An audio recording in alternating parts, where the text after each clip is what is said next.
الله الرحمن الرحيم. الحمد لله رب العالمين، والصلاة والسلام على أشرف المرسلين إمام المتقين سيد الغر المحجلين سيدنا ومولانا محمد وعلى آله وأصحابه المجاهدين الطاهرين. أما بعد. Para ulama yang saya muliakan, Bapak Wali Kota Madya Malang yang diwakili oleh Bapak Sekwilda yang saya hormati, hadirin hadirat, adik-adik remaja dan para pemuda yang saya cintai. Saya terkesan dengan sambutan Bapak Wali Kota bahwa tujuan pengajian kita malam ini tidak hanya sekedar untuk mencari dana bagi pembangunan masjid, tetapi juga untuk meningkatkan iman. Lalu teringatlah saya bahwa sebentar lagi kita akan memasuki bulan Rajab. Lalu teringat saya bahwa di bulan Rajab itu ada satu peristiwa menarik untuk diangkat ke permukaan dalam konteksnya dengan kehidupan kita di zaman sekarang ini. Ketika perjalanan Isra dimulai dengan kendaraan buruk, maka hambatan pun datang. Ketika perjalanan sudah dimulai menuju Allah Azza wa Jalla, datanglah rintangan, hambatan, tantangan yang berusaha memalingkan Nabi dari perjalanan menuju Allah. Mula-mula datang panggilan dari sebelah kanan. Begitu kata riwayatnya. Muhammad, berhenti dulu sebentar. Jangankan berhenti, menoleh pun tidak. Dari kiri, dari kanan selamat, dari sebelah kiri datang lagi suara. Muhammad, berhenti dulu sebentar.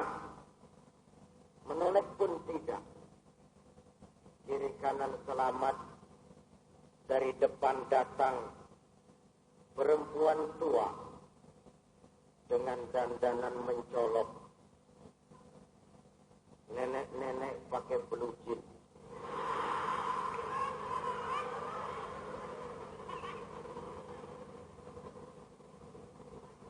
Kacamatanya hitam seperti atik CB. Memanggil-manggil, Muhammad, berhenti sebentar. Jangankan berhenti, menoleh pun tidak. Setelah berlalu, malaikat Jibril memberikan penjelasan. Beruntung kamu tidak menoleh, Muhammad. Memangnya kenapa? Panggilan sebelah kananmu Yahudi. Jikalau kau menoleh, umatmu akan gandrung kepada Yahudi.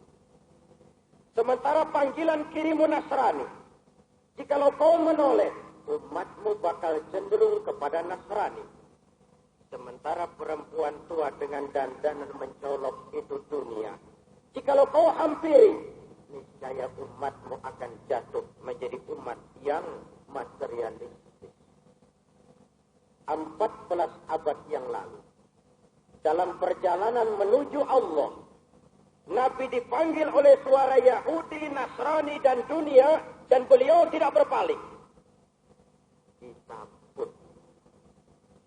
Di zaman sekarang ini, di dalam perjalanan kita mengamalkan syariatnya Rasulullah, di dalam perjalanan kita menjaga dan memelihara akidah, Di dalam perjalanan kita menuju ridho Allah, panggilan Yahudi, Nasrani, dan dunia tidak kalah beratnya dengan apa yang pernah dihadapi Nabi 14 abad yang lalu. Panggilan Yahudi. Hampir tidak ada kericuhan dunia tanpa keterlibatan Amerika. Dan semua orang tahu, Amerika itu Israel besar dan Israel itu Amerika kecil. Siapa mau bantah bahwa ekonomi dunia sekarang ini diatur oleh otaknya Yahudi? Lalu apa yang harus kita bilang jikalau Allah mengingatkan walan tarda ankal yahudu walan nasara hatta tattabi'a millatahu. Yahudi Nasrani tidak akan pernah senang hati mereka jikalau kamu umat Islam belum keluar dari Islammu, ikut ke dalam agama mereka. Bahwa ke dalam kita harus memperbaiki diri, membuat benteng, memang, tapi keluar juga kita harus memberikan peringatan. Kalau banyak pemain bola hanya bertahan saja di mulut gawangnya, orang lain menyerang terus, pasti jebol juga. Hadirin yang saya hormati, panggilan Yahudi, panggilan Nasrani, merajalela. Panggilan dunia, mazhab materialisme, merajalela. Oleh karenanya, jikalau kita sadar bahwa panggilan Yahudi, Nasrani, dan dunia di zaman kita sekarang ini semakin menghebat, maka alangkah awal yang harus kita laksanakan memang tidak lain meningkatkan kualitas iman, mewariskannya kepada anak-anak kita generasi yang akan datang.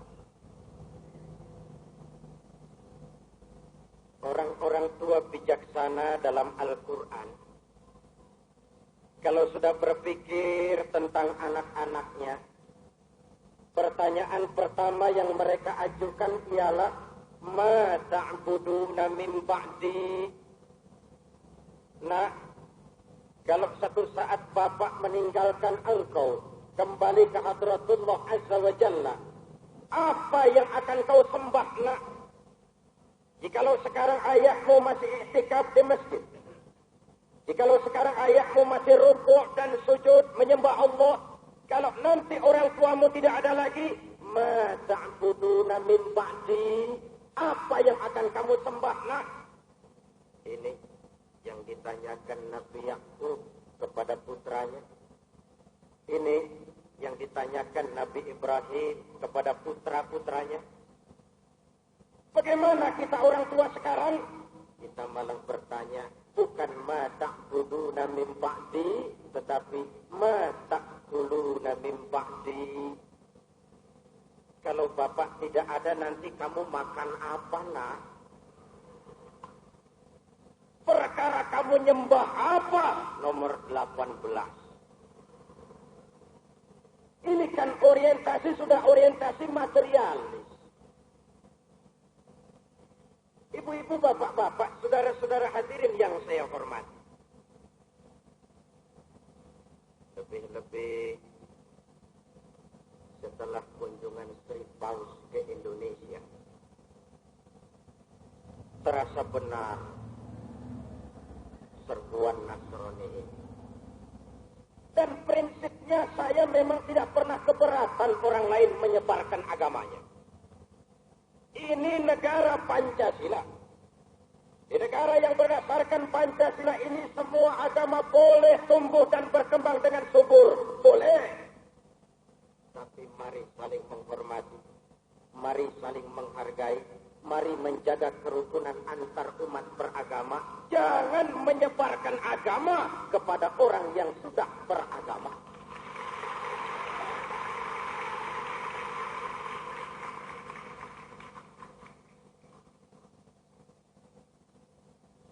Saya tertarik dengan penjelasan Dr. Ades Pranseda, Ketua Umum Panitia Penyambutan Sri Paus, menjelang kedatangan Sri Paus. Di radio beliau memberikan penjelasan maksud utama kedatangan Sri Paus ke Indonesia. Radio. Ini lagi cerita radio saya. Pertama, untuk melihat dari dekat kehidupan Pancasila di Republik Indonesia. Kalau untuk maksud ini, sungguh saya tidak pernah keberatan. Malahan saya ingin berkata, welcome, Mr. Paus.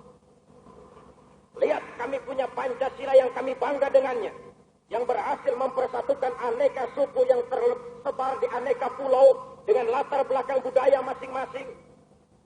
Kami tidak pernah keberatan dengan maksud ini. Yang kedua, kata Bapak Pranseda, untuk meningkatkan kerukunan hidup antar umat beragama. Kalau ini yang menjadi tujuan, mestinya kalimat ini ditujukan kepada anak buahnya Mr. Paus. Kerukunan antar umat beragama bukan saja program daripada pemerintah kami yang harus kami laksanakan, tapi juga bagian daripada ajaran agama kami. Kami siap menghormati orang yang berlainan agama. Menghormati orang lain agama tidak berarti menghormati agama orang lain. Saling menghormati, saling menghargai. Dan sejarah menunjukkan dimanapun di dunia ini apabila umat Islam mayoritas, orang luar Islam boleh hidup dengan tenang, aman, damai. Dan sejarah pula yang menunjukkan dimanapun di dunia ini, kalau umat Islam minoritas, nasib mereka menyedihkan. Dikejar, dibantai, dimusuh.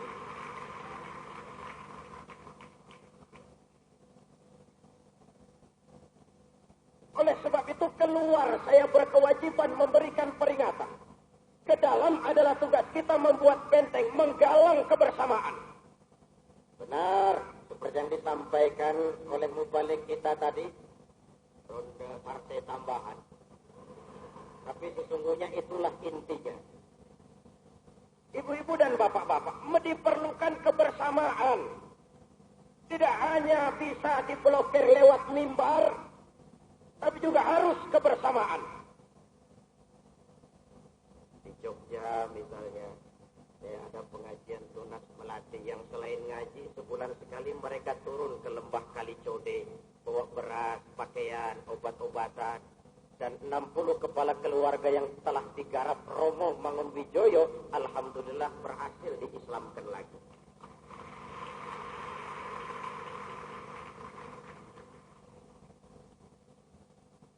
Ibu-ibu dan bapak-bapak, saudara-saudara hadirin yang saya hormati. Saya tidak keberatan orang lain menyebarkan agama, tapi jangan kepada orang yang sudah beragama. Taruhlah kita masih bisa bertahan, apalagi kelihatannya Nasoro belakangan ini sudah menghalalkan segala cara untuk melakukan ekspansi. Adik-adik remaja, para pemuda, mari menyadari sekarang ini kita sedang berpacu dalam agama.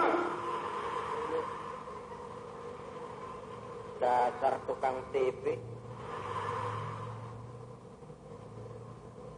Berpacu dalam agama.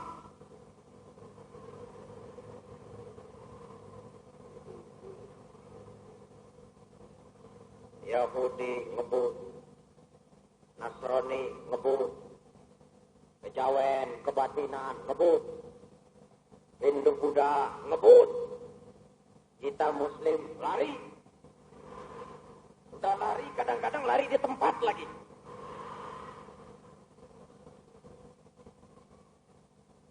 Jangankan kita sampai berhenti, kita berjalan berlari pun jikalau lamban, kita akan tertinggal oleh yang lain. Oleh sebab itu dalam rangka memperkuat keimanan ini, saya titip pesan kepada seluruh keluarga muslim. Orang lain di luar Islam tidak usah tersinggung dengan pidato seperti ini karena saya sedang ngurus rumah tangga saya sendiri.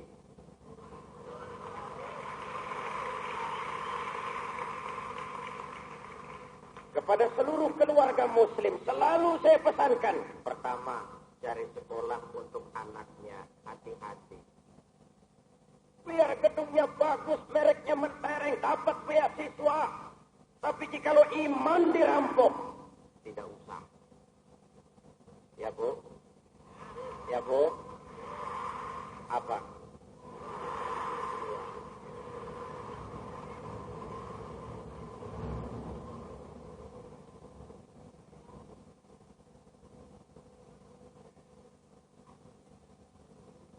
Kalau sakit, masuk rumah sakit, hati-hati ya Bu. Sebab rumah sakit termasuk jaringan Nasoro. Sudah sakit parah, salah masuk rumah sakit. Mau sekarat disuruh megang kayu. Pegang ini, juru selamat kamu, pegang. Modar. Su'ul khatimah. Hal-hal yang praktis saja yang memang kita hadapi kok hal seperti ini. Cari menantu, hati-hati ya Bu.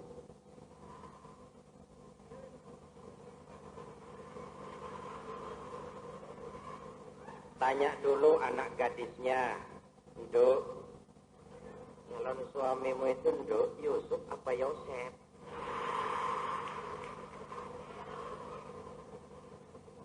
Sulaiman apa Solomon? Karena ini masuk jaringan Nasoro, bahkan jikalau perlu mereka pura-pura masuk Islam, nikah secara Islam, nanti sudah punya anak, tekan anak istrimu, bawa ke gereja. Puluhan kasus terjadi semacam itu.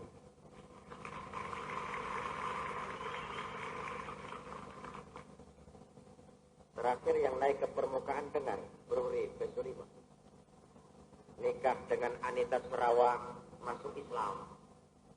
Setelah berumah tangga, Anita rupanya ditekan ikut agamanya. Anita biar penyanyi urakan, imannya lumayan. Lebih memilih cerai daripada pindah agama. Bisa. Setelah bisa, Bruri kembali ke agama lamanya, keluar lagi dari Islam. Cuma satu strategi. Maka sekarang namanya tambah, Bruri Murtad Besulima.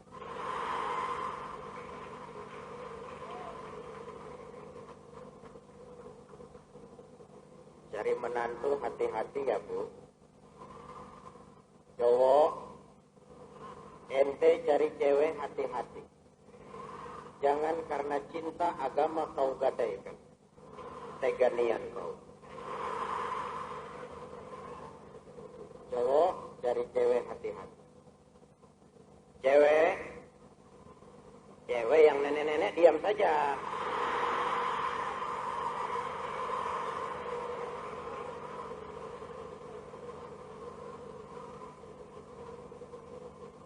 Cewek cari cowok, hati-hati. Saya termasuk yang rajin piket. Bagaimana permainan anak buahnya Mr. Paus, saya tahu persis, Pak. Jadi kalau saya tidak boleh bicara, jadi ganjelan batin, lebih baik saya bicara.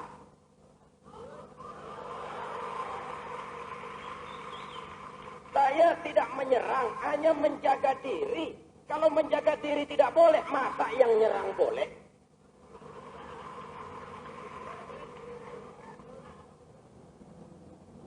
Mulailah dari Jawa Tengah, bagian tengah.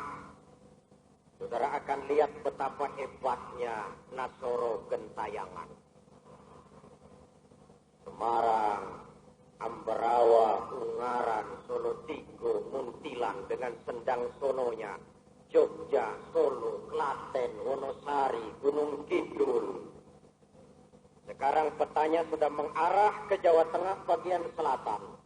Mulai menyerbu Kebumen, Cilacap, Majenang, Lakbok, bahkan sudah ke perbatasan Jawa Barat, Banjar, dan sekitarnya. Nyebrang lagi saudara ke Lampung. Jikalau saudara berjalan dari Bandar Jaya di Lampung Selatan, terus ke Pringsewu di Lampung Tengah, terus ke Kota Bumi di Lampung Utara, saudara akan lihat Nasoro Gentayangan. Nyebrang lagi saudara terus ke Sumatera Utara. berjalan saudara dari Medan, Pematang Siantar, Simalungun, Tapanuli, terus ke Labuan Batu. Saudara akan lihat Nasoro Gentayangan. Masuk lagi saudara Kalimantan, terutama Kalimantan Tengah. Jikalau saudara berjalan dari Palangkaraya sampai Kandangan, saudara akan lihat Nasoro Gentayangan. Gentayangannya tidak jadi soal, tapi masuk ke rumah orang Islam itu yang soal. Di Mayangsari, sebuah desa kecil di kaki gunung di Semarang Selatan. 60% penduduknya Muslim, tapi karena melarat dijadikan proyek oleh gereja. Dibuatkan rumah murah dengan cicilan Rp50 per hari, syarat harus masuk gereja. Saya adakan pengajian akbar di Mayangsari di kaki gunung terpencil. Panitianya saya pesan, tolong nanti pengeras suaranya dihadapkan ke gereja ya.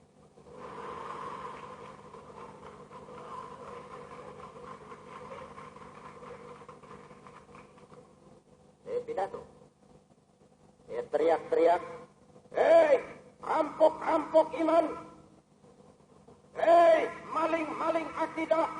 Tolong dengarkan pidato saya kalau kebetulan dengar. Mari jaga kerukunan antar umat beragama. Mari saling menghormati. Mari saling menghargai. Jangan menyebarkan agama kepada orang yang sudah beragama. Kami para ustadz tidak pernah bawa Quran masuk ke rumah-rumah orang gereja. Maka romo pastor, tuan pendeta, ibu suster, tolong berhenti bawa beras, beasiswa, pakaian, obat-obatan masuk ke rumah-rumah umat Islam.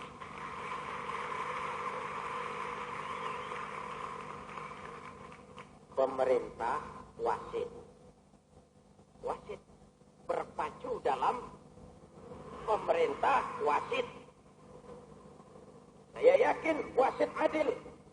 Kalau sudah membangun gereja di tengah-tengah umat Islam, wasit harus tegas. Prit, offset. Lewat garis, Pak. Offset. Kalau offset bagaimana, Pak? Tendangan bebas.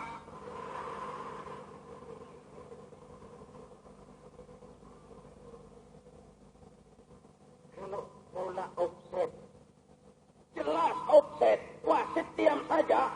Saya khawatir pertandingan jadi kacau, Pak.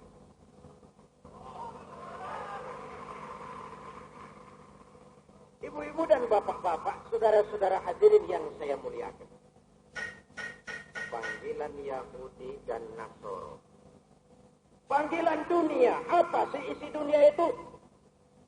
3 ta itu. Harta, tahta, wanita. Sering bikin orang buta. Harta, tahta, wanita. Sering bikin orang buta.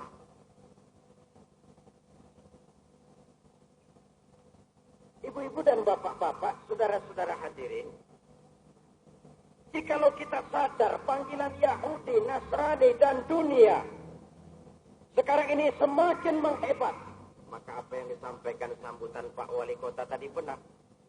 Harus kita hadapi dengan mempertebal, memantapkan iman. Ke dalam kita buat benteng, jaga iman. Keluar, tugas saya sebagai centeng memberikan peringatan.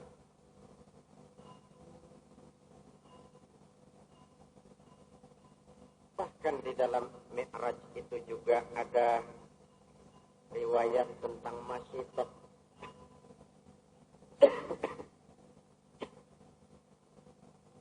Masyitok. Ibu-ibu kenal Masyitok? Di mana kenalannya?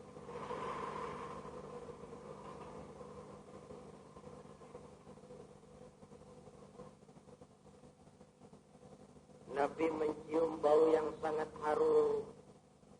Ini bau apa Jibril? Baunya Masyitok Muhammad. Siapa Masyitok itu? Wanita budiman yang teguh menjaga iman. Bagaimana ceritanya Jibril? Dia itu tukang menyisir rambut keluarga istana. Satu hari sedang menyisiri rambut, sisir jatuh. Mulutnya refleks berteriak, ya Allah, sisir jatuh. Kata-kata Allah didengar oleh intel Fir'aun. Dilaporkan kepada Fir'aun. Lapor.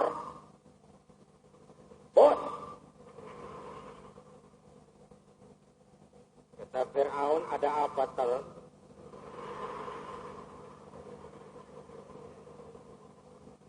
Ada bahaya. Bahaya apa? Ada orang menyebut-nyebut Allah. Ini kan bisa mengganggu stabilitas ketuhanan Tuhan. Kalau dibiarkan bahaya ini. Siapa? Masito. Tangkap. Bawa ke sini. Tangkap Masito. Dihadapkan kepada Fir'aun. Wanita. Masito. Iya. Saya dengar kamu menyebut-nyebut Allah ya. Memangnya kenapa? Siapa Allah itu? Allah. Iya. Rabbi wa Rabbukum. Allah itu Tuhan saya dan Tuhan juga. Dan kamu masih satu Mesir orang menyembah saya semua, tiba-tiba kau menyatakan ada Tuhan lain selain saya. Keyakinanmu bahaya, Masih toh. Sudahlah, kau jangan macam-macam. Memang kau perlu apa sih? Supermi?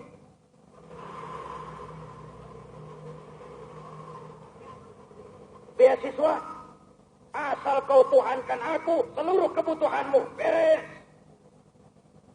Firaun, kau kira saya bertuhan Allah karena mengharapkan supermu? Beasiswa? Tidak. Tapi keyakinanmu membahayakan saya. Itu urusan kamu. Kamu saya tangkap, saya penjarakan. Silakan. Kamu tidak takut? Dari kemarin. Kau boleh penjarakan badan saya. Tapi jangan mimpi bisa memenjarakan jiwa saya. Jasad saya boleh meringkuk di sel penjara. Tapi iman dan akidah saya lepas merdeka. Biar merintih terhina di penjaramu. Dan iman dapat saya pertahankan dengan baik. Kau akan saya siksa sampai mati. Silakan. Kamu tidak takut mati? Lebih baik mati bersalang tanah daripada hidup bercermin bangkai. Tidak cuma kamu, anak-anakmu akan saya bunuh. Boleh? Kamu tidak cinta kepada anak-anakmu? Jangan tanya itu, pun. Fir'aun loh ini. Jangan tanya itu, pun. Saya adalah ibu mereka yang melahirkan mereka dalam pilihan antara hidup dan mati. Saya besarkan mereka dengan untayan air mata, cucuran keringat, genangan darah. Mana ada orang tua tidak sayang kepada anak. Tapi ini akidah. Pun. Saya cinta anak-anak saya. Tapi saya lebih cinta Allah, Tuhan saya.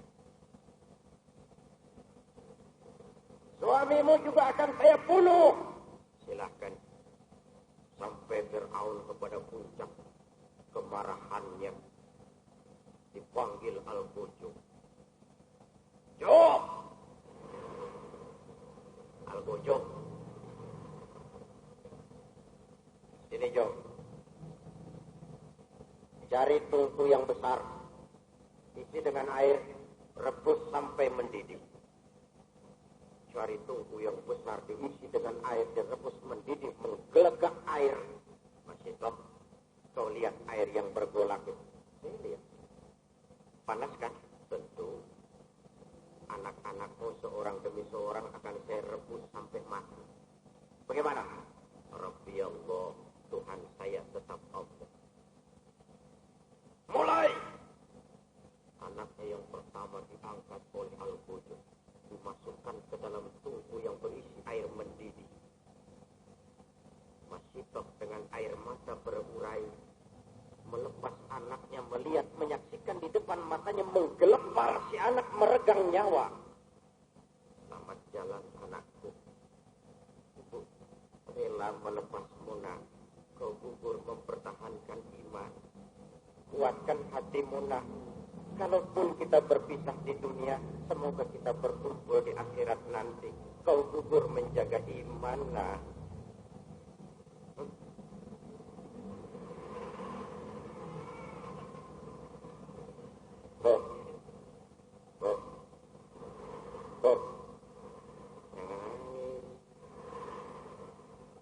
seorang demi seorang anaknya gugur sebagai syahid. Suaminya, kemudian masih toh sendiri. Ibu-ibu dan bapak-bapak yang saya hormati, perjalanan menjaga iman bukan jalan raya licin bertabur bunga di kanan kirinya. Menanjak, menurun banyak onak dan duri. Tapi satu kali la ilaha illallah. Mari kita bertahan sampai tetes darah paling penghabisan. Tetap la ilaha illallah. Panggilan Yahudi, Nasrani, dan dunia. Nah, saudara-saudara, untuk menangkal panggilan ini tadi, jaga iman. Wariskan kepada anak-anak kita generasi yang akan datang. Dalam konteksnya dengan sekarang, kenapa kita perlu meningkatkan iman? Pertama tadi itu ya, panggilan Yahudi, Nasrani, dunia, merajalela. Yang kedua, kita perlu meningkatkan iman. Karena di dalam zaman sekarang ini kita tidak hanya memerlukan manusia pintar, tapi juga kita perlu manusia benar. Bahwa sekarang kita memerlukan orang-orang pintar, ya. Tapi secara jujur saya harus berkata, saya tidak takut Republik Indonesia kekurangan orang pintar. Tiap tahun ribuan sarjana lahir dari berbagai perguruan tinggi. Kita memerlukan orang pintar. Saya tidak takut Indonesia kekurangan orang pintar. Saya takut jikalau pada satu saat kita bangsa Indonesia mengalami krisis kekurangan orang benar. Sebab itu istilah saya, kita orang tua boleh bersedih kalau anak tidak ngerti komputer. Kita boleh bersedih kalau anak lemah matematikanya. Kita boleh bersedih jikalau anak tidak bisa berbahasa Inggris. Tapi lebih bersedihlah kita orang tua jikalau anak jauh dari iman. Alangkah hebatnya komputer ahli, iman mantap, matematika hebat, akidah kuat, otaknya boleh Jerman, tapi hatinya tetap Mekah. Ya Bu? Oh. Ya. Ada keseimbangan. Kita memerlukan manusia pintar dan benar. Dua. Yang ketiga, kita memerlukan peningkatan iman untuk mengimbangi nafsu. Ini Malang, Pak. Pak, ini Malang. Dulu di Malang banyak jalan berlubang-lubang. Sekarang di Malang banyak lubang berjalan-jalan.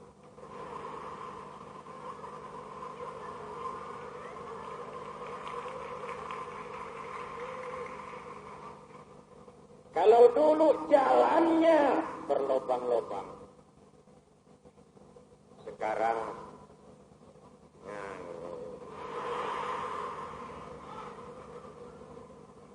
minum dulu.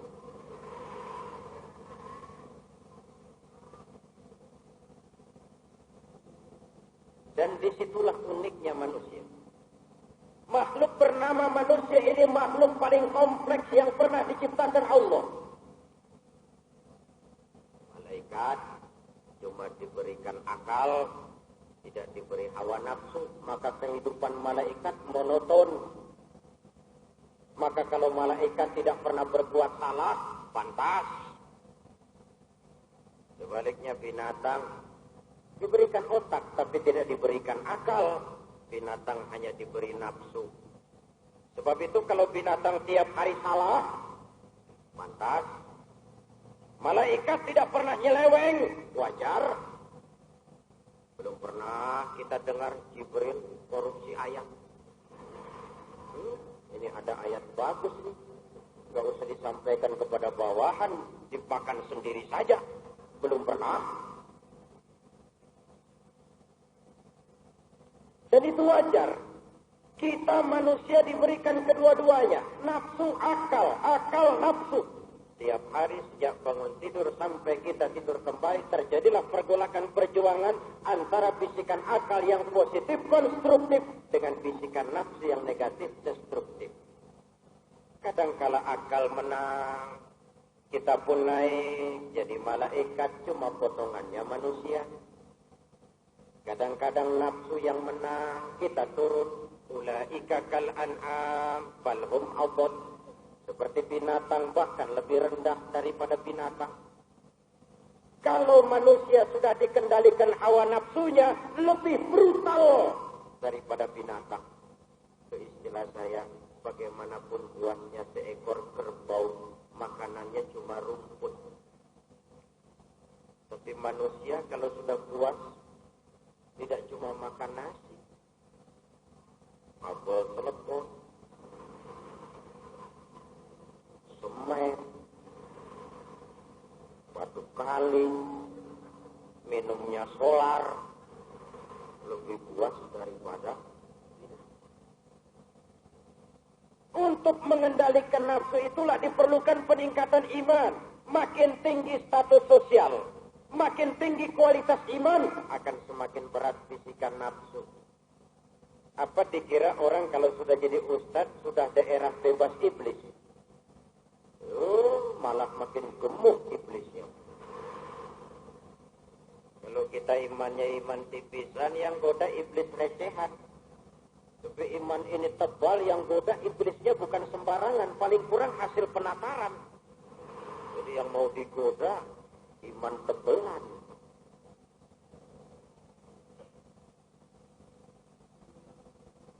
Sebagai ustadz kecil-kecilan, saya kadang-kadang diundang tetangga kampung. Malaysia.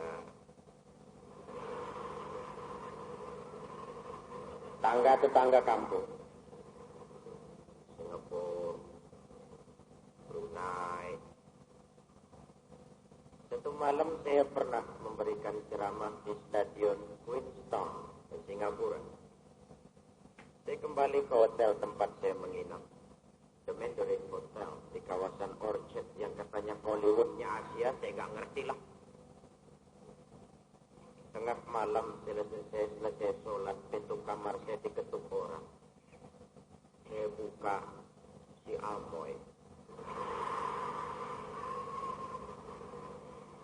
Cantik luar biasa.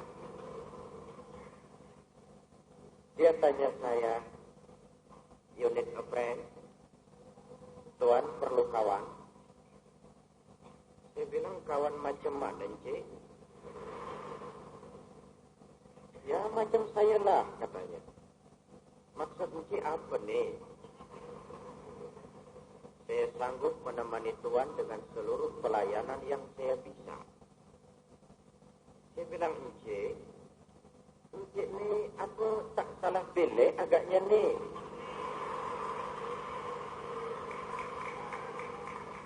Kebetulan lidah gado-gado, Pak. Dibawa kemana-mana lumayan gitu. "Encik tak salah pilih nih, apa enggak salah kamar?" saya bilang. "Kenapa tuh?" "Saya Ustaz." "Ustaz?" "Iyalah, pensyarah jemputan dari Indonesia." Indonesia. "Iya tuh," dia bilang. "Orang Indonesia kalau datang Singapura yang pertama dicari yang macam saya," katanya.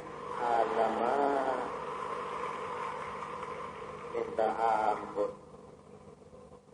Saya bilang, "Tak benar tuh, Encik. Maksud kami banyak yang baik-baik. Encik salah pilih nih."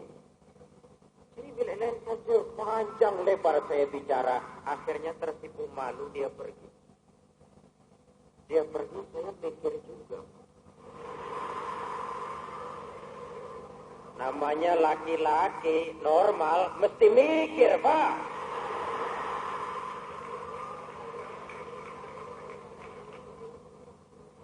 Andai kata malam itu saya enggak ngantongi iman, bablas.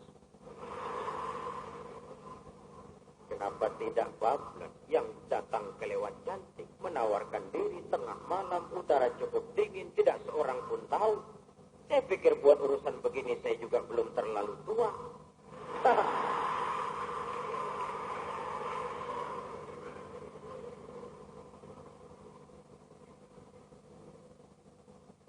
Oleh sebab itu iman jikalau dia meningkat, ikut bersama kita jadi sumber daya kontrol yang paling efektif. Kemanapun kita pergi, dimanapun kita berada, ikut iman itu. Sering saya istilahkan sekarang ini iman kita kan sering jaga rumah. Jikalau dia pedagang mau ke pasar, iman ditaruh di lemari. Jangan ikut man. Sini aja. Kamu ikut ke pasar, timbangan saya nggak bisa curang man. Di rumah saja kamu. Pegawai negeri mau ke kantor, iman ditaruh di laci meja. Jangan ikut man. Kamu ke kantor, saya nggak bisa korupsi. Sini saja kamu di rumah. Pemuda malam minggu mau apel ke rumah pacarnya. Iman ditaruh di lemari. Saya mau apel man, kamu jangan ikut man. Kalau kamu ikut, saya nggak bisa macem-macem man. Timbulnya timbangan curang di pasar, timbulnya korupsi di kantor, terjadinya tabrakan pemuda dengan pemudi karena iman ketinggalan di rumah. Pemuda tabrakan sama pemudi. Kalau mobil tabrakan sama mobil, penyoknya ke dalam, Pak.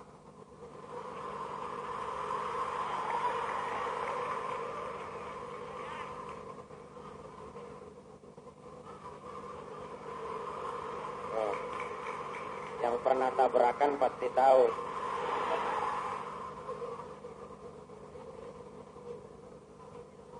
Ibu-ibu dan bapak-bapak yang saya hormati. Oleh sebab itulah kendalinya memang iman. Semakin tinggi kualitas iman, semakin berat bisikan nafsu. Menghadapi panggilan Yahudi dengan kekuatan iman. Menghadapi panggilan Nasrani dengan kemantapan akidah. Menghadapi panggilan dunia dengan kekuatan iman. Harta, tahta, wanita tanpa iman. Sering saya katakan. Tahta, jabatan, kedudukan tanpa iman hanya akan melahirkan Fir'aun gaya baru. Fir'aun gaya baru. Fir'aun ini selalu berkembang. Di Mesir, Fir'aunnya Ramses. Pindah ke Jerman, Fir'aunnya bernama Hitler. Jatuh ke Italia, Fir'aunnya bernama Mussolini, Benito Mussolini. Pindah lagi ke Rusia, Fir'aunnya bernama Stalin. Di Uganda, Fir'aunnya bernama Idi Amin. Di Filipina, Fir'aunnya baru 3-4 bulan yang lalu lewat Marcos. Di Indonesia, Fir'aunnya tidak ada. Tidak ada. Kalau saudara berani bilang ada, tanggung jawab. Saya mau minum. Harta, kalau lepas dari kontrol iman, hanya akan melahirkan konglomerat kelas korup. Itu konglomerat memelaratkan rakyat. Konglomerat. Kalau dia sudah lepas dari kontrol iman, kecantikan. Jikalau lepas dari kontrol iman lebih sering bawa bencana ketimbang manfaat. Makhluk bernama wanita, Pak, kecil kelihatannya. Tapi dalam kekecilannya dia bisa menelan laki-laki yang bagaimanapun besarnya. Betul, Pak? Yang pernah ditelan pasti ngerti.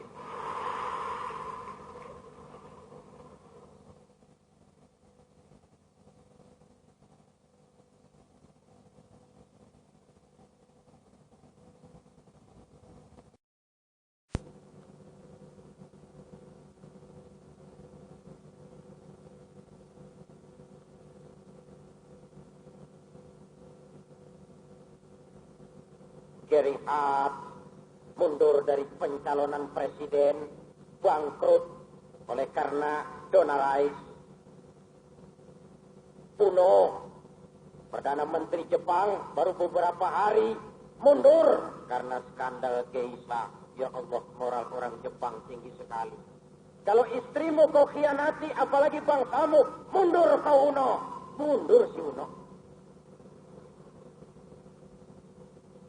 Ibu-ibu dan bapak-bapak, ini kisah laki-laki yang ditelan kaum wanita. sebab itu semuanya jikalau dilandasi dengan semangat keimanan, insya Allah akan membawa dampak yang kita harapkan. Nah, salah satu tempat kita menjaga, memelihara, mempertahankan iman adalah masjid.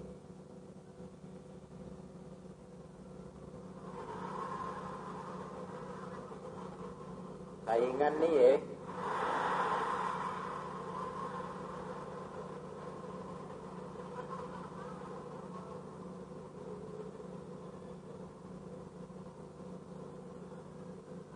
Cari bapaknya tunggu. Ibu-ibu dan bapak-bapak yang saya hormati. Umat Islam dengan masjid seperti ikan dengan air. Sebagaimana ikan tidak bisa berpisah dengan air, begitulah kita umat Islam dengan masjid. Malahan jikalau ikan mulai menjauhi air, itu tanda ikan mulai mau mati. Ikan mulai mau mati. Jikalau umat Islam menjauhi masjid, jiwanya yang akan mati. Masjid adalah pusat daripada kegiatan umat. Saya iri hati dengan masjid-masjid di Singapura. Tidak ada yang sebesar masjid kita, apalagi Istiqlal. Cuma sarananya cukup, manajemen masjidnya jalan, dan schedule kegiatannya terarah. Masjid kita di kampung-kampung kadang-kadang kalah dengan gereja. Gereja saja schedule-nya komplit sekarang. Rabu kebaktian umum, Sabtu sore untuk pemuda, malam Minggu kebaktian umum, hari Rabu ibu-ibu. Kita kadang-kadang masjid buka seminggu sekali. Jumat jam 10 masjid buka, Jumat jam 2 tutup, buka lagi Jumat depan. Ini di kampung saya di Jakarta. Di Malang insya Allah sama. Di Jakarta. Ibu-ibu dan bapak-bapak yang saya hormati. Dalam hadis qudsi Allah menyatakan, Inna buyuti fil ardi al-masajid. Wa inna suwari fiha ummaruha. Rumahku di muka bumi adalah masjid. Orang-orang yang memakmurkan masjid adalah tamuku. Jikalau datang kita ke masjid, memakmurkan masjid, kita menjadi tetamunya Allah. Saudara mau jadi tamunya Pak Wali Kota. Senang apa tidak? Mau jadi diterima Pak Wali jam 10, jam 9 sudah berdiri di muka cermin, memantas-mantas diri, mau jadi tamunya Pak Wali. Pakai sepatu mengkilap, baju triskaknya lancip, sisir rambut, parfum, 9:30 sudah ready. Kenapa? Mau bertamu kepada Pak Wali Kota. Tapi saat kita bertamu kepada Allah, kaos belakangnya tulisan semen Kimino.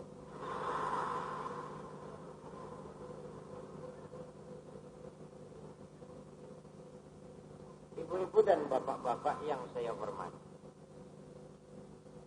Oleh karenanya saya bersyukur bahwa pengajian kita malam ini lebih dari sekedar tujuan utama meningkatkan iman, memahami problema umat yang disampaikan oleh pembicara pertama tadi. Kita juga bisa menghimpun dana, membantu perluasan daripada masjid kita.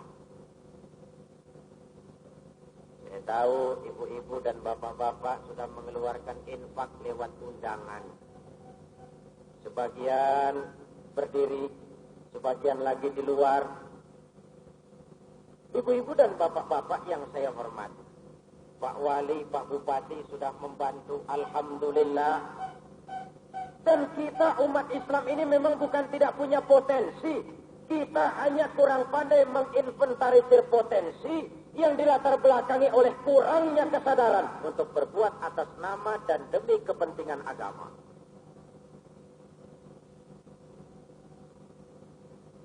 Sebuah majalah pernah bikin berita besar di Jakarta. Haji Zainuddin MZ mengkomersilkan pengajian. Itu asbabun nuzulnya di Jawa Tengah. Jogja. Pengajian saya pakai karcis. Spot Hall Kridosono Blugah.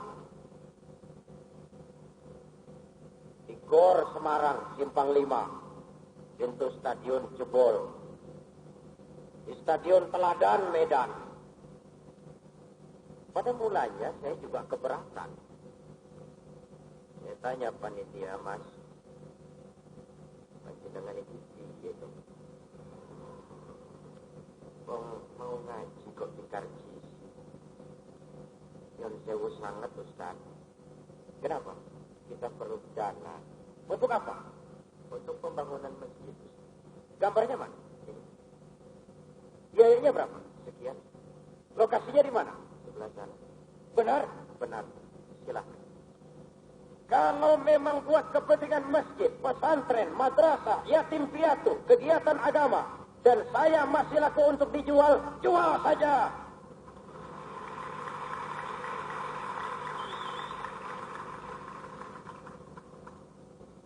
Satu sen pun saya tidak akan minta jatah dari hasil penjualan karcis. Silahkan gunakan buat kepentingan agama. Orang tidak ngerti, dikira saya yang karcisi, uangnya semua saya bawa pulang ke Jakarta. Setan.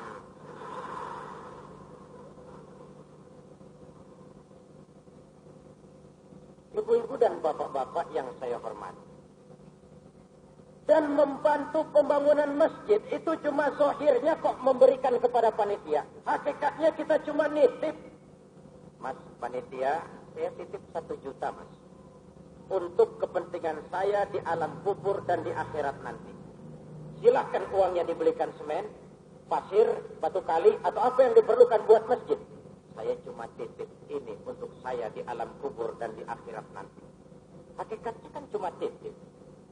Inilah yang disebut SDBS.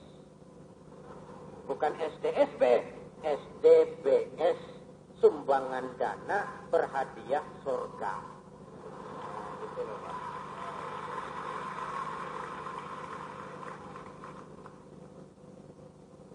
Karena itu membantu pembangunan masjid, sedekah infak kepada masjid seperti orang sholat. Tadi maghrib, saudara sholat apa tidak? Sholat, yang sholat. Iya toh. Besok datang maghrib lagi, sholat lagi apa tidak? Apa lalu saudara berkata, kemarin kan saya sudah sholat maghrib, Pak. Itu sih sholat maghrib kemarin. Sholat maghrib hari ini lain lagi. Jangan sudah sekali menyumbang merasa gugur kewajiban. Kemarin kan saya sudah nyumbang, Pak. Itu sumbangan kemarin. Kalau sekarang ada rezeki, bantu lagi. Saya melihat panitia mulai mengedarkan apa itu? Keranjang. Silakan diisi, Bu. Kalau masih punya uang. Kalau tidak punya, pinjam dulu sama temannya boleh.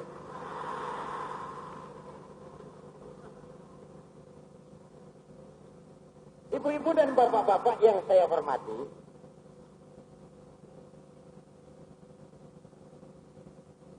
kadang-kadang kita sengaja, ini saya lihat, pergi sholat Jumat itu sengaja tidak bawa uang.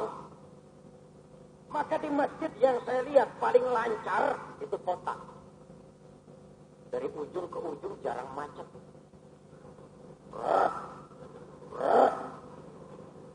Mengalami kelancaran. Tidak ada gangguan. Satu kali berhenti, kotak 50. Pantas masjid important. Bagaimana mau mengadakan kegiatan kalau kita tidak punya dana? Satu saat kita berkata tanpa uang kita bisa jalan. Lain saat kita harus berkata tanpa uang kita tidak bisa berbuat apa-apa. Ibu-ibu dan bapak-bapak yang saya hormati. Ada keranjang lewat, bukan dompet. Ada hijau, ada merah. Merah yang merah 100. Mudah-mudahan masuk surga, amin. Surga 100. Bioskop aja 1.000, surga 100. Tapi sedekah itu memang yang penting ikhlasnya, Bu. Ya, Bu? Oh, soal besarnya sih nomor 1. Betul loh, Bu. Sedekah itu daripada kecil tidak ikhlas, lebih baik besar tapi ikhlas.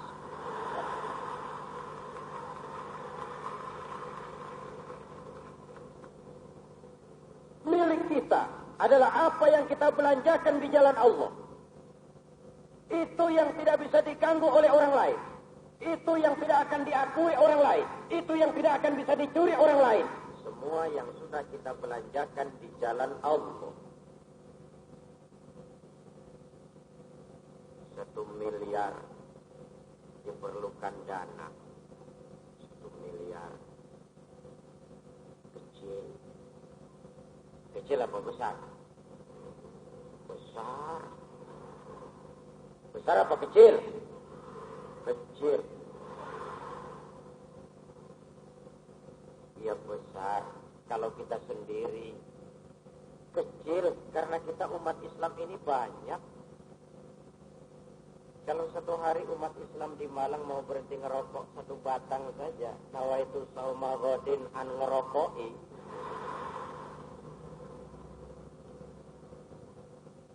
Rasanya kita sudah bisa berbuat banyak. Ibu-ibu dan bapak-bapak, saudara-saudara hadirin yang saya hormati. Pemerintah bantu, alhamdulillah, dan memang sudah dibantu.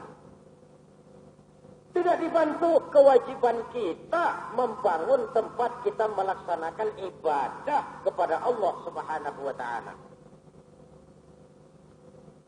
Jadi Jakarta punya madrasah kecil-kecilan. Nurul Falah. Muridnya cuma 5. TK, Ibtidaiyah, Sanawiyah, SMP, SMA. 5 sekolah. 5 orang budal. Tahun pertama saya bangun, peletakan batu pertama oleh Hadratul Mukarram Pak Idham, dihadiri oleh Pak Menteri Agama tahun 76. Saya pidato di depan Pak Menteri. Pak Menteri, saya membangun madrasah ini bersama-sama dengan umat Islam. Insya Allah saya tidak minta bantuan pemerintah, Pak Menteri. Tidak minta artinya bukan tidak mau, Pak. Cuma tidak minta. Umpama Bapak tidak percaya, coba saja dulu disumbang mau apa tidak. Coba saja dulu. Cuma tidak minta. Kenapa? Oh, saya berhitung saya ini rakyat, anaknya pemerintah. Pemerintah itu Bapak saya. Anak yang baik kalau bangun rumah tidak usah minta bantuan Bapak. Cari uang sendiri, beli tanah sendiri, bangun rumah sendiri. Saya ingin jadi anak yang baik, Pak Menteri, maka saya tidak minta bantuan Bapak. Tapi saya juga percaya, Pak Menteri, kata saya, bahwa Bapak yang baik pun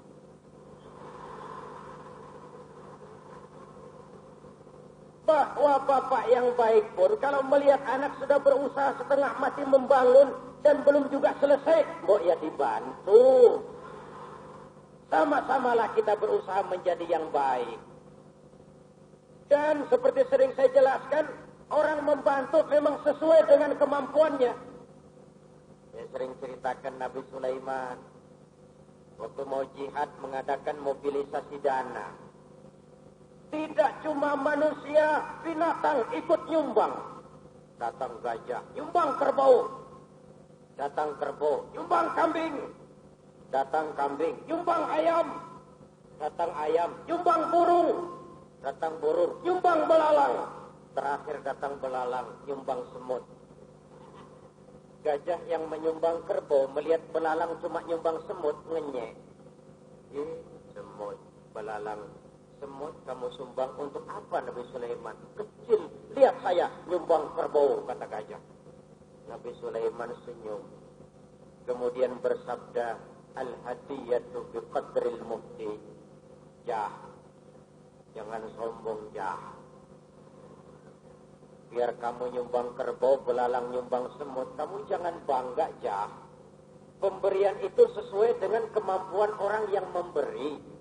Kalau gajah nyumbang kerbau, wajar gajah besar sumbangannya besar. Kalau belalang nyumbang semut, pantas belalang kecil sumbangannya kecil. Yang tidak pantas, ada belalang mau nyumbang kerbau, ada gajah nyumbang semut. Rumahnya besar, punya mobil, perusahaannya ada, datang panitia masjid, 100. Gajah nyumbang semut. Saya tahu Pak, di Malang banyak gajah. Maka saya optimis masjid kita bisa selesai dalam waktu yang tidak lama.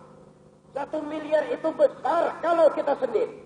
Tapi dengan semangat gotong royong, menggalang dan menjalin kebersamaan, yang dilatar belakangi oleh kesadaran bahwa harta adalah titipan Allah kepada kita. Ma naqasa malun min shadaqatin bal yazdad sampai 3 kali. Harta tidak akan menjadi berkurang karena disedekahkan, bahkan akan bertambah, dan bertambah. Jikalau ingin melipat gandakan jumlah uang, jangan direntenkan, tapi belanjakan di jalan Allah Subhanahu wa ta'ala.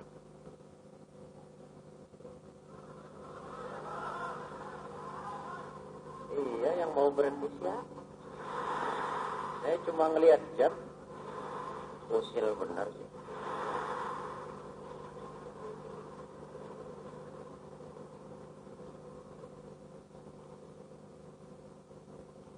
Ibu-ibu dan bapak-bapak yang saya hormati, tempat kita menjaga iman adalah masjid sebagai pusat daripada kegiatan umat. Itu sebabnya ketika hijrah sampai di Kuba, masjid yang dibangun oleh Nabi. Sampai di Madinah, masjid yang dibangun oleh Nabi. Di Madinah itu tidak lebih dulu bangun rumah pribadi, tidak lebih dulu membangun tempat peristirahatan, tidak lebih dulu membangun guest house, bungalow. Masjid yang lebih dulu dibangun. Ini adalah pertanda bahwa masjid memang merupakan pusat daripada kegiatan kita umat Islam. Apalagi masjid ini adalah masjid raya, masjid agung, masjid kebanggaan kita bersama. Yang punya harta, bantu dengan hartanya. Yang punya tenaga, bantu dengan tenaganya. Yang punya wewenang, bantu dengan wewenangnya. Yang punya bisa doa, bantu dengan doanya. Yang tidak bisa apa-apa, bantu dengan diam. Diam saja diam, sudah membantu itu. Daripada uang tidak, doa tidak, diam juga tidak. Lalu bikin fitnah, keonaran, dan macam-macam lagi. Ibu-ibu dan bapak-bapak, saudara-saudara hadirin yang saya hormati. Jadi, kita perlu menjaga, meningkatkan iman. Oleh karena manusia ini makhluk paling kompleks, dikaruniai akal, juga diberikan nafsu. Maka agama merupakan aturan main. Yang sering saya istilahkan, agama itu aturan. Orang yang beragama, orang yang hidup memakai aturan. Di sini bedanya Muslim dengan PKI. Tahu PKI? Tahu PKI? Ada PKI di sini? Yang mana? Enggak ada. PKI itu Pak, salah satu ajarannya tujuan menghalalkan cara. Asal sudah tujuan tercapai, cara apapun saja halal. Kita Muslim tidak kok. Para ulama mengajarkan kita lil wasail hukmul maqasid. Tidak boleh mencuri sarung walaupun niatnya untuk sholat. Apa karena diniatkan untuk sholat mencuri sarung lalu halal? Tidak. Agama adalah aturan. Orang yang beragama, orang yang hidup memakai peraturan. Bahwa manusia ingin kaya, silakan. Agama mengatur. Ingin kaya manusia, betul. Boleh? Nih caranya.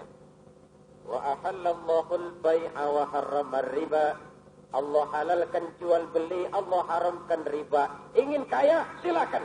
Tapi jangan makan renten. Jangan main judi. Jangan korupsi.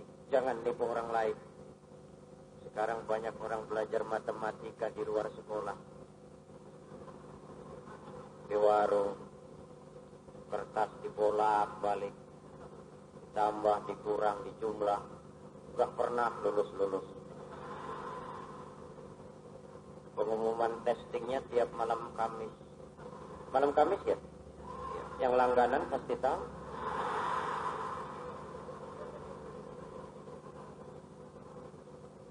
Agama aturan main. Bahwa laki-laki suka kepada wanita, silakan.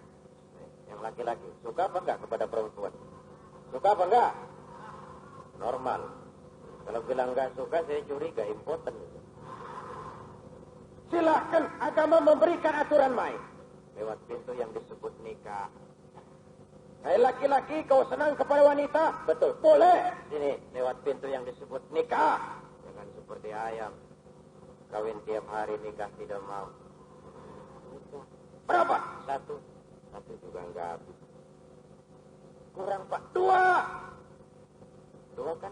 Boleh ya Bu? Jangan Bapak yang jawab. Saya enggak tanya Bapak. Kalau saya tanya Bapak mesti boleh.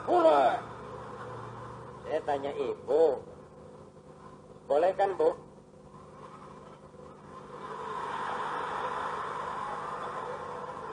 Kok enggak kompak sih? Ini cuma contoh soal, Bu. Tapi bukan itu masalah pokoknya. Agama merupakan aturan. Orang yang beragama adalah orang yang hidup memakai aturan. Semakin dekat kita dengan aturan agama, makin terwujud masyarakat yang teratur. Oleh karena itu, mumpung masih diberikan kesempatan hidup di dunia, pangkat boleh kita cari. Tapi mari menyadari pangkat yang paling tinggi itu pensiun, Pak. Di ABRI coba lihat. Orang dari mayor naik dia letnan kolonel. Naik kolonel, naik lagi brigadir jenderal. Naik lagi mayor jenderal. Naik lagi letnan jenderal. Naik jenderal. Sudah jenderal, di atas jenderal tidak ada pangkat lagi. Pensiun. Itu pangkat yang paling tinggi. Gelar, titel, karena prestasi ilmiah, orang berikan gelar kita profesor, doktor, insinyur, SHMA, MSc, MPH, MBA, PhD. Paling akhir setuju atau tidak, rela atau terpaksa, kita akan dapat gelar almarhum. Lumayan kalau tidak al-mal'un. Baju yang katanya bagus, mewah, mahal, 2 tahun, selebihnya jadi lap di dapur. Makanan yang katanya mewah, mahal, lezat, langka. Perbedaannya cuma di tenggorokan sini kok. Singkong dan sate cuma di sini bedanya. Kalau sudah kemari, kenyangnya sama. Besok pagi keluar lebih tidak enak yang sate.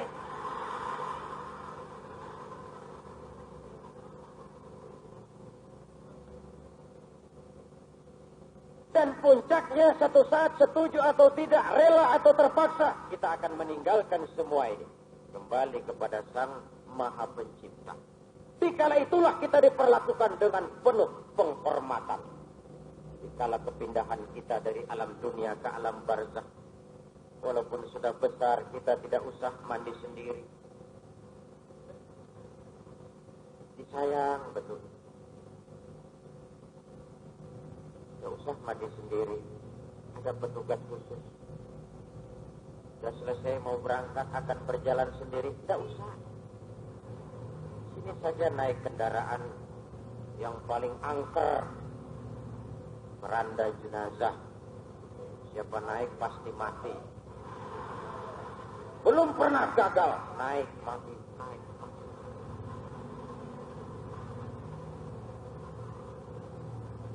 Bismillah wa ala millati Rasulillah. Berangkat. Kemana Mas? Pindah. Ngapain pindah? Kontrak habis. Berangkat kita. Siapa yang ngantar? 3 saja. Ahluhu wa maluhu wa amaluh. Keluarga, harta, amal. Mengantar kita ke sana. Di dalam stresnya dengan beramal untuk kepentingan masjid nanti, Bu.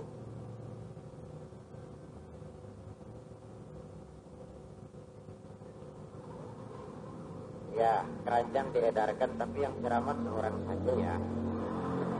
Gak usah dibantu. Terima kasih atas bantuannya.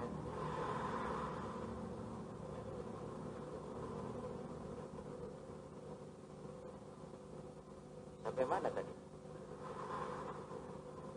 Yang ngantar cuma 3. Pertama keluarga, mengantar semua ke kubur. Ratusan mobil mengantar. Mungkin karangan bunga duka cita 5 truk.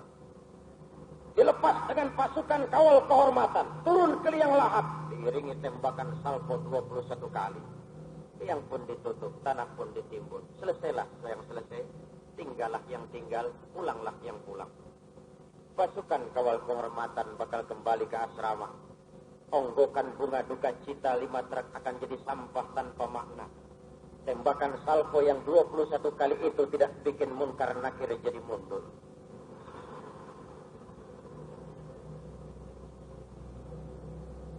Temannya yang katanya sayang kepadanya, ketika tanah kuburnya ditimbun paling keras menginjak-injak tanah. Istrinya yang setia, yang dulu pernah berjanji buat sehidup semati di bawah tiang listrik. Apalah artinya hidup ini tanpa engkau di sisiku yang hampa rasanya. Itu dulu. Sekarang setelah si istri terbujur kaku, mata yang kiri nangis, yang kanan melirik, siapa gantinya?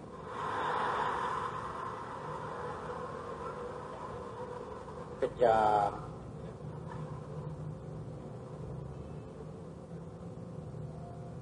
Harta, janganlah harta yang mahal macam TV, video. Tikar saja tertinggal masih diambil, dibawa kembali ke rumah. Seluruh status sosial tanggal. Dikala itu teman terbaik, the best friend, teman terbaik yang menemani kita ikut masuk ke dalam amal yang kita kerjakan dalam kehidupan dunia ini. Mumpung masih ngetem di dunia, yuk cari penumpang yang banyak, yuk. Bu, yuk. Supaya nanti masuk terminal setorannya cukup.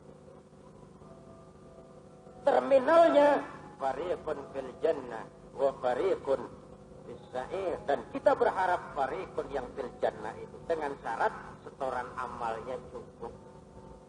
Mumpung masjid belum selesai, cepat-cepatlah, sebab nanti kalau sudah selesai tidak ada sarana untuk beramal. Mestinya kita didatangi oleh panitia masjid itu. Aduh, alhamdulillah saya didatangi, ada kesempatan beramal. Jangan didatangi yang nyambut bemo. Panitia belum bicara, dia sudah cerita susah. Bisnis macam apa? Ibu-ibu dan bapak-bapak yang saya hormati. Begitulah saya kembali bahwa agama adalah merupakan aturan main.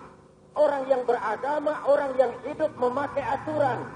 Semakin dekat kita dengan aturan agama, insya Allah semakin teratur hidup. Karena itu biar sekarang ini memang jalan ke surga diliputi dengan hal-hal yang tidak menyenangkan, kata Nabi. Biar berakit-rakit kita ke hulu. Asal bisa berenang-renang ke tepian. Jangan mau berenang-renang ke hulu, nanti berakit-rakit ke tepian. Adik-adik remaja, para pemuda, biar berakit-rakit ke hulu. Asal bisa berenang-renang ke tepian. Pada waktu di lapangan Surya, kalau saya tidak salah di Surabaya, saya pernah memberi contoh umat Islam dalam menggalang kebersamaan itu seperti 5 jari. Kalau 5 jari ini rukun, kompak, bersatu, tidak ada kerja yang tidak terpegang. Kalau ini bisa kita wujudkan di Malang, masjid insya Allah selesai dalam waktu yang tidak lama. 5 jari. Yang ini ibu jari namanya. Betul? Ini umaroh. Pak Wali, Pak Bupati, Pak Dandim, Pak Danrem, umaroh. Pak Camat, Pak Menteri, Pak Gubernur, ibu jari. Kerja apa saja kalau sudah diginikan oleh umaroh. Asik. Begini kan kiamat. Tentu yang kita harap umarok yang hak diginikan, yang batil diginikan. Harus ada umat Islam yang jadi ibu jari lalu mau berbuat untuk agamanya. Saya iri sama orang-orang Nasoro, Pak. Mereka kalau punya jabatan benar-benar digunakan buat kepentingan agamanya. Kenapa kita kalau sudah mau pensiun baru etikaf di masjid? Mau ngurus yayasan Islam, tanda tangan sudah tidak laku. Kemarin kemana?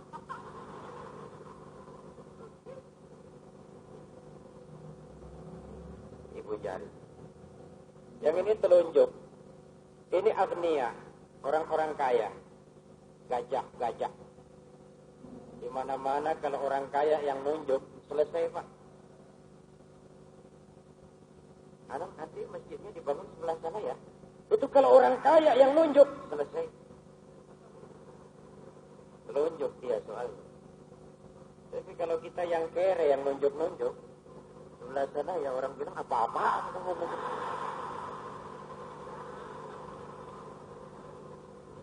Harus ada umat Islam yang jadi pengusaha, berhasil, lalu mau berbuat untuk agamanya. Telunjuk. Yang ini jari tengah. Ini ulama. Ulama jari tengah. Ke kiri tidak, ke kanan tidak. Ini makna fatwa situ Bondo. Ulama milik semua golongan. Dengan menjadi milik semua golongan diharapkan dia akan lebih objektif memberikan fatwa. Kalau dia sudah miring ke kiri atau ke kanan, dikhawatirkan fatwanya sumbang. Gimana kiai hukumnya judi? Sebenarnya sih haram. Cuma karena demi pembangunan haram sedikit. Ulama jari tengah. Dan berulang kali Bapak Menteri Agama kita mengingatkan, ulama jari tengah sekarang ini sudah merupakan jenis makhluk langka. Makhluk langka. Semua makhluk langka harus dilindungi dari kepunahan. Jangan dimusuhi mestinya. Jangan dikejar-kejar, jangan ditembak, jangan diburu. Sudah langka dikejar-kejar, ya makin langka. Saya pernah suatu saat, karena saking senangnya orang, saya datang ke ujung Pandang, pulang diberikan hadiah burung cendrawasih. Saya bilang, ini bikin susah saya, Mas. Kenapa? Di Cengkareng pasti saya didenda. Ini makhluk langka ini. Dilarang dibawa-bawa. Makhluk langka tidak boleh diperlakukan sembarangan. Harus dijaga dari kemusnahan. Ulama. Dan sebagai warasatul anbiya, para anbiya tidak hanya mewariskan yang mulia, yang terhormat, tapi juga yang penuh resiko. Tidak ada sejarah Nabi yang jalannya lurus bertabur bunga. Ada Rasul yang dikejar-kejar dan dibantai oleh umatnya. Nabi Zakaria. Ada Rasul yang karena tidak mau mengikuti bujuk rayu istri seorang pejabat tinggi, difitnah 9 tahun mendekam dalam penjara. Nabi Yusuf. Ada Rasul yang karena tidak mau mengikuti doktrin penguasa di zamannya, dibakar hidup-hidup. Nabi Ibrahim. Ada Rasul yang oleh karena dianggap punya penyakit menular, dikucilkan oleh masyarakatnya. Nabi Ayub. Kalau ulama adalah warasatul anbiya, maka para nabi tidak hanya mewariskan yang terhormat, tapi juga yang penuh resiko. Jangan cuma mau al-mukarramnya saja, al-fadilnya saja. Ibu-ibu dan bapak-bapak yang saya hormati, yang ini jari manis. Ini biar tidak pakai cincin, biar buntung, tetap jari manis. Sudah kadung manis. Ini remaja, pemuda. Masa muda, masa yang paling manis. Semua harapan selalu kembali kepada pemuda. Saya belum pernah dengar ada orang pidato, para kakek-kakek, harapan bangsa. Belum pernah. Kalau sudah harapan, ya mesti pemuda. Harapan bangsa, pemuda. Harapan negara, pemuda. Harapan umat, pemuda. Harapan Islam, pemuda. Harapan pemudi.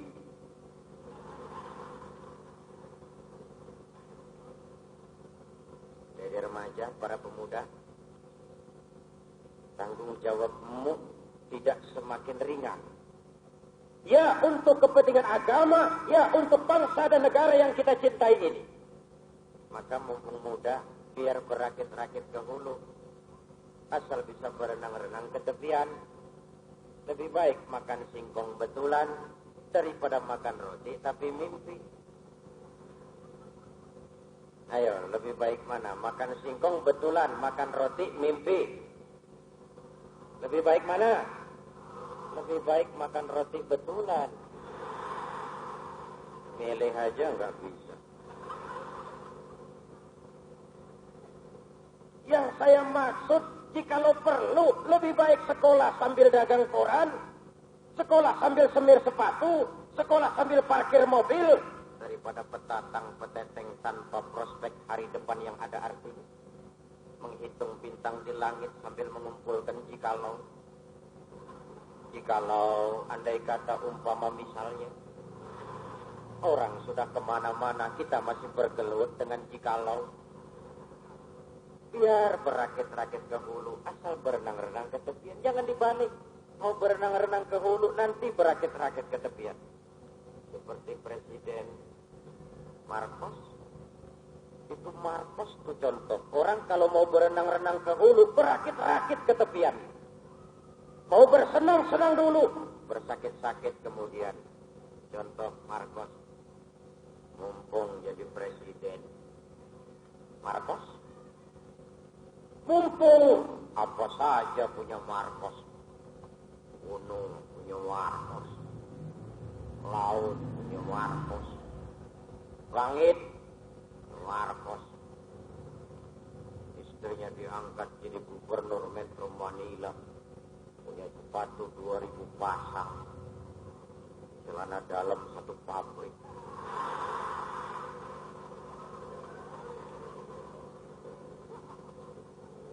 Disanjung, dipuja, dipuji pemimpin besar, pahlawan besar, bapak besar. Akhirnya ternyata maling besar. Dikucilkan di Hawaii. Dikejar-kejar oleh pengadilan Amerika, merintih sakit, meninggal di pengasingan, meratap Imelda minta agar jenazahnya bisa dikebumikan di Filipina, tapi tetap tidak diizinkan oleh Tante Cory. Orang kalau mau berenang-renang ke hulu, berakit-rakit ke tepian, Pak. Mau bersenang-senang dulu, bersakit-sakit kemudian. Ayo, jari manis. Kau harapan kami semua. Nasib bangsa ini, nasib agama ini, 20, 30, 50 tahun yang akan datang, kau jawabannya. Dan tantangan tidak semakin ringan. Jangan jadi tamu di rumah sendiri. Jangan jadi pemain di lapangan sendiri. Yang ini namanya kelingking. Ini kaum ibu. Kecil tapi mantap. Elastis, operasionalnya luas. Ini kelingking ke telinga masuk, ke hidung bisa.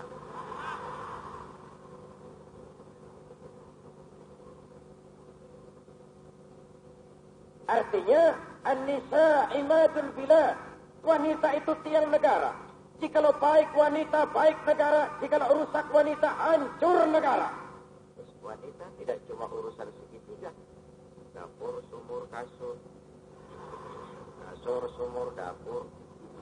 Dapur, sumur, kasur. Itu dulu. Sekarang sudah ada Dr. Pratiwi Sudarmono. Sudah muncul ke Malam Motik. Sudah ada Menteri Urusan Orang Lain. Macam. Ibu-ibu dan bapak-bapak yang saya hormati. Silakan wanita muslimat maju. Tapi jangan melupakan kodrat kewanitaan. Kemajuan dengan melupakan kodrat kewanitaan hanya merendahkan derajat kaum wanita. Saya ingatkan ini sebab perkembangan belakangan ini sudah mengarah kepada emansipasi yang tanpa batas. Sudah muncul binaragawati. Innalillahi. Perempuan angkat besi. Saya nggak sanggup bayangkan itu nanti suaminya dibanting. Apa tidak ada olahraga lain yang lebih sesuai dengan kodrat kewanitaan? Jikalau 5 jari ini, umaro, agnia, ulama, pemuda, wanita, rukun, kompak, bersatu, tidak ada yang tidak bisa kita kerjakan. Bagaimana mekanisme kerjanya? Kaliyadain, kata Imam Al-Ghazali, seperti 2 buah tangan. Asah, asih, asuh. Jangan saling gasak, gesek, gosok. 2 tangan kita, Bu, kompak apa tidak? Bu, rukun apa tidak? Kenapa sih kita kalah dengan 2 tangan? Kalau tangan kiri maju ke depan, yang kanan mengalah mundur ke belakang. Kanan ke depan, kiri tenggang rasa, mundur ke belakang. Akhirnya kita jalan lenggang. Bagus apa tidak? Coba kalau tidak ada yang mau mengalah.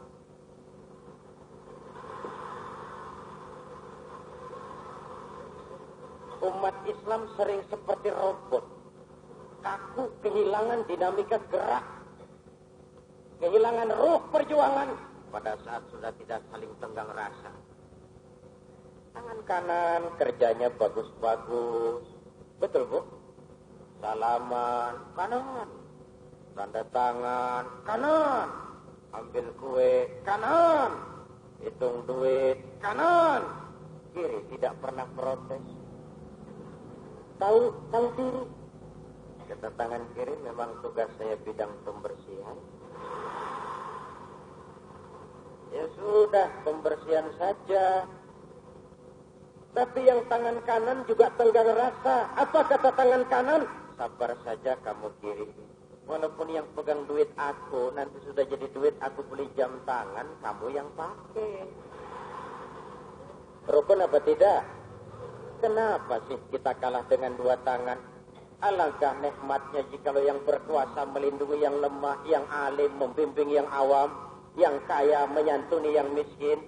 Ar-rahimuna yarhamuhumur rahman, irhamu ahlal ardi yarhamkum man fis sama. Orang yang punya sifat belas kasih akan dikasih Allah. Sayangi yang di muka bumi, nanti yang di langit akan sayang kepadamu. Sudah 7:30 lewat 4 jam. Agaknya sekedar ini yang dapat saya sampaikan. Terasa singkat barangkali, namun percayalah kita akan selalu bertemu dalam acara dan gelombang yang sama. Terima kasih atas segala perhatian. Mohon maaf atas segala kekurangan. Dan untuk pembacaan doa, saya mohon dibacakan oleh sesepuh kita di sini. Lebih aula. Terima kasih. Usikum wa nafsi bitaqwallah. Wassalamualaikum warahmatullahi wabarakatuh.